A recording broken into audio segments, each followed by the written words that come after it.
Press കൊടുക്കിട്ട് പിടിക്കാൻ പോയ സാധനം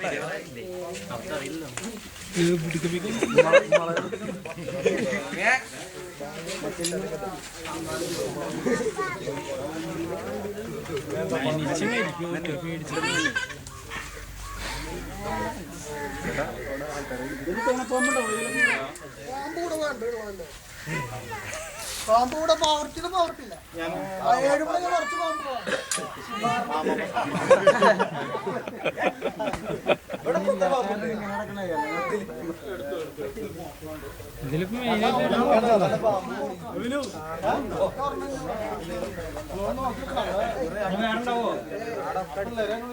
ഇതെങ്ങനെ ഏറെ പിടിച്ച് ഒരു ലൊക്കേഷൻ ഉണ്ട് പനിക്കാവുന്നത്. അപ്പൊ അവന് പറ്റിയ സ്ഥലം അതായിരുന്നു. ഇതിവിടെ ആദ്യമായിട്ട് വന്നാവില്ല, ഇനി അവിടെ കിടന്നിട്ടുണ്ടാവും. മുന്നേ നമ്മളെ ശ്രദ്ധയിൽപ്പെടാതെ ഇതിന് ഊരി പോയെന്ന് വെച്ചാൽ എവിടെയെങ്കിലും ഫ്രണ്ടിലോ